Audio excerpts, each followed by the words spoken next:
Letting the quarterback run around a little too long. You know what I mean? We got dudes at the quarterback that can bring him down, but we're missing tackles. And with Western Kentucky's quarterback, he's going to be able to make plays down the field too, just like Martinez did. And they got some good wideouts, explosive dudes. So we're going to have to, if we get a chance to get the quarterback down, we have to get him down, or those guys will be able to run around. And so corners and safeties got to stay in coverage, and then we got to get off the field on third down. And just like Connor had said, we didn't do a good job of that. So, but that comes with winning on first and second down.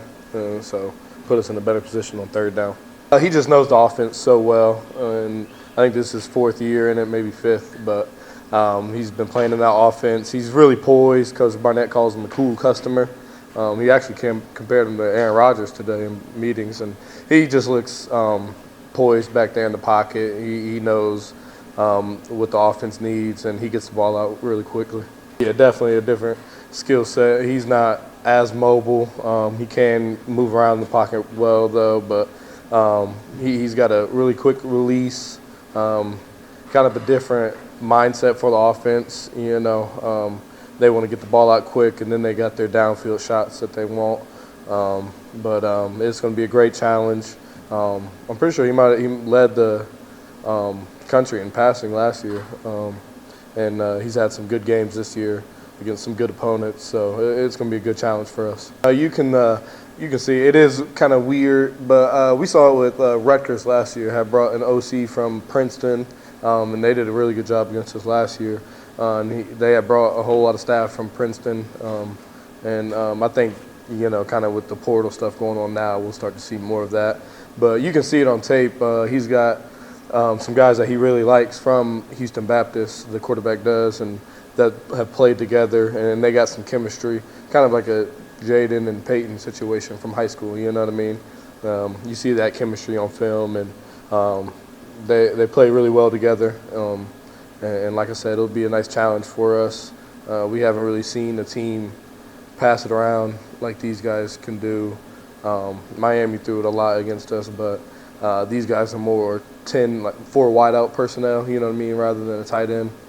But they can do a lot of different things. It doesn't change too much. We know before the season, I told our guys, I think this team's only going to go as far as the secondary can take it. You know what I mean? A lot of the offensive line, Peyton's been doing a great job, obviously. Kenneth's been really good. But if we're giving up explosives in the back end, we're not going to have a chance to win games. So we know this game's going to come down to open field tackling. So we definitely have been working hard this week on space tackles and make sure we're staying in coverage and different things like that. So we got to be focused. We got the backstretch of this practice, a lot more work to do. So some more work to do this week.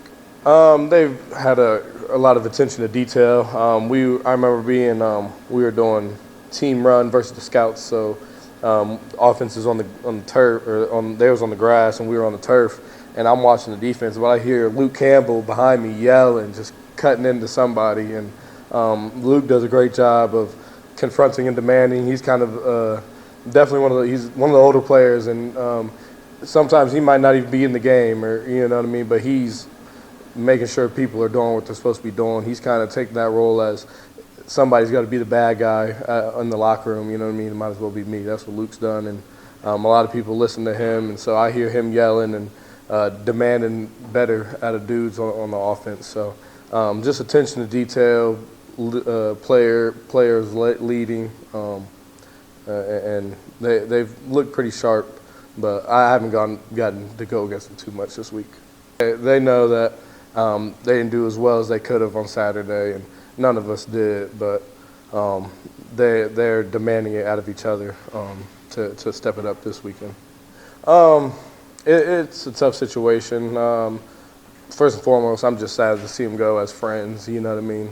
But I'm definitely rooting for them, and whatever they want, whatever they think is best for them, I'm happy for them to make their decision. Not something I hear too much in the locker room, you know. I think if people are feeling like that, they kind of are more talking to the coaches about it, one-on-one conversations with the coaches and with their parents. Um, and then I talked to Gerb a little bit afterwards, and Chase. I still got to talk to him a little bit, but whatever is they feel is best for them, I'm going to be happy with that. So it's just our next man up attitude, and you see with injuries all the time. Dude, we're all preparing. We're all working hard. If you're with the ones, twos, or threes, you got to be locked in. You know what I mean? Maybe you're not getting the most reps, but you're still locked in meetings. You're watching the reps on practice, getting your mental reps in, and it's just next man up. So Ma is getting some more snaps now. Chuck obviously is getting some snaps, and hopefully Marquis getting back healthy. We get Marquis Lowry out there, hopefully, and just next man up. We got to come together even more.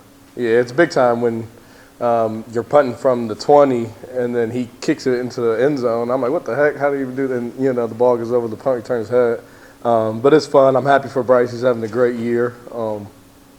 And nobody deserves it more than Bryce. The nicest guy you'll find in that locker room.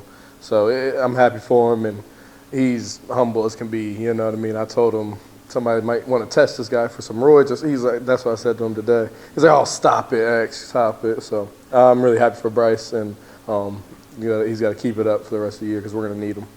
That's Coach L. Sometimes, though, he was getting yelled at, and because it's weird to think because I don't know what's going on. I just know I'm on punt, and I got to run and cover the ball. But sometimes, like, his direction wasn't right. You know what I mean? So even though it looks great on the finer scale of things, when we get down to the nitty-gritty and we're in the details, like Coach Tuck's always talking about, they're always asking people for more, you know what I mean? And even though he's kicking the heck out of the ball, maybe the direction's not right, and that's what he's getting yelled at for. But we're still encouraging him, you know what I mean? We're still telling him he's doing a great job, and I know Coach Els and Coach Spencer, the kickers coach, is doing the same thing. 5 for 5. Yeah.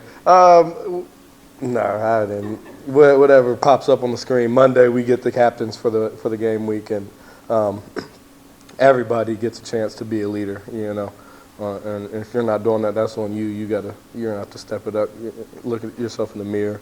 But we're trying to be more of a player-led team. So I'm happy to be up there. I'm proud of it. But if I'm not, that's fine. I'm still gonna attack the week the same. Nobody said no. People probably told me they liked it. You don't like it? Well, he was kind of the 80s mustache. Yeah.